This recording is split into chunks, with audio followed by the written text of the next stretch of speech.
시청자 여러분 안녕하셨습니까? 크리스찬 아이의 오영택 목사입니다.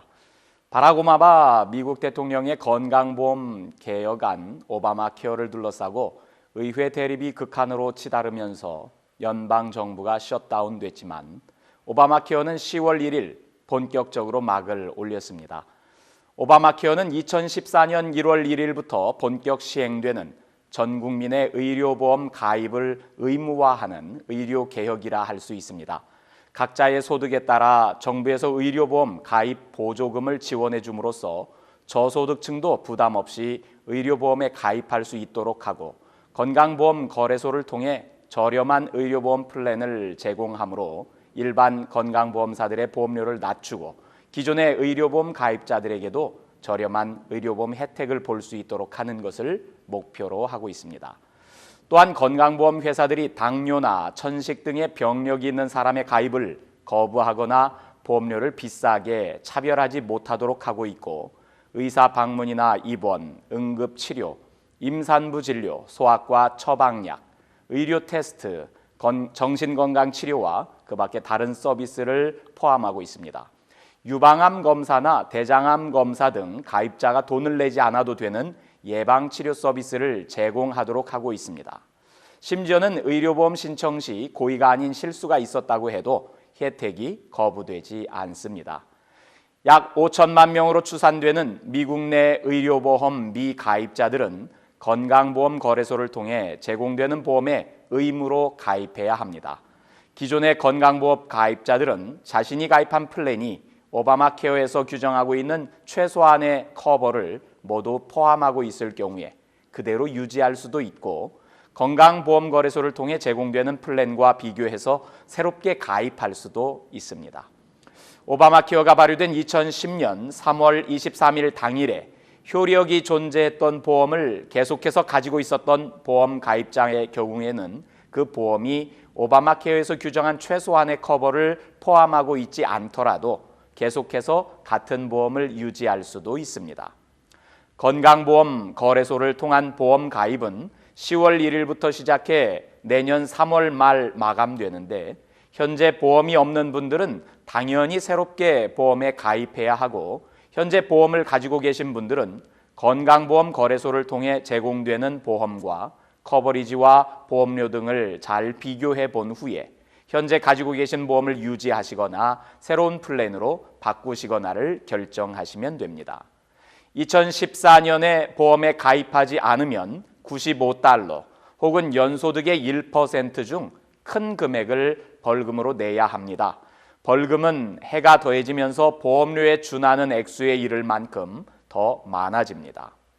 오바마 케어는 역사적인 첫 발을 내디뎠지만 정부는 연방정부 셧다운이라는 최악의 결과를 피하지 못했습니다. 오바마 대통령은 정부 폐쇄 첫날 백악관에서 대국민 성명을 발표하며 공화당을 강하게 질책했는데요.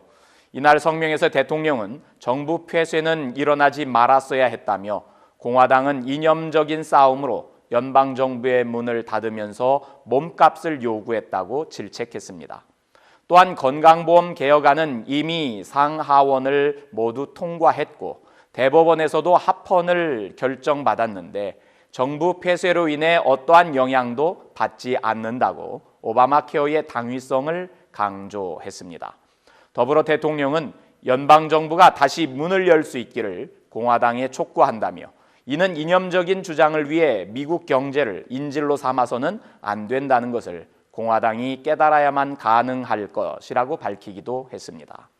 정부 폐쇄와 관련해서는 연방정부가 지금까지 모두 17차례의 셧다운을 경험했습니다. 로널드 레이건 전 대통령 시절이 8차례로 가장 많았는데요. 대부분 2, 3일을 넘기지 않았고요. 가장 오랫동안 정부가 폐쇄된 것은 1995년 빌 클린턴 전 대통령 시절인 20일간의 셧다운입니다. 2000년대에 들어서 정부가 폐쇄된 것은 이번이 처음입니다. 국민들의 관심사는 과연 정부 폐쇄가 언제까지 계속되느냐인데요. 클린턴 행정부 시절은 다행히 미국 경제가 호황기여서 충격이 작았지만 지금은 다르다고 우려하는 소리가 높습니다. 더구나 오는 17일까지 의회가 서로 양보하여 부채 한도 인상안에 합의하지 않으면 미국은 사상 초유의 디폴트, 채무 불이행까지 맞게 되는데요. 국내 경제뿐만 아니라 전 세계 글로벌 경제가 현재의 연방정부 폐쇄를 우려의 눈길로 바라보는 이유 또한 여기에 있겠습니다. CBS와 뉴욕타임즈의 공동 여론조사 결과 44%의 응답자가 이번 정부 폐쇄는 공화당의 책임이 더 크다고 대답했습니다. 반면 오바마 대통령과 민주당의 책임이 더 크다는 응답자는 35%에 불과했습니다. 이로 인해 공화당을 이끌고 있는 존 베이너 하원 의장이 내년 중간 선거에서 역풍을 맞을 것이라는 전망도 나오고 있습니다. 17년 전 클린턴 전 대통령의 예산안에 반대하며 정부 폐쇄를 야기했던 뉴트 깅리치 전 하원 의장의 뒤를 따를 것이라는 지적입니다. 당시 21일간의 정부 폐쇄로 미국은 큰 불편을 겪었고 클린턴 전 대통령과 맞섰던 깅리치 전 하원 의장은 비난에 시달려야 했는데요. 결국 공화당이 중간 선거에서 참패를 당하며 깅리치는 의장직에서 물러나고 말았습니다. 오바마 케어가 본격적으로 시작됐고 백악관과 민주당이 여론의 지지를 앞세워 강공을 고수하면서 사실상 정부 폐쇄의 열쇠는 공화당이 쥐고 있는 셈이 되었습니다. 정치 인생의 승부수를 던진 베이너 의장이 과연 어떤 선택을 할지 주목되는데요.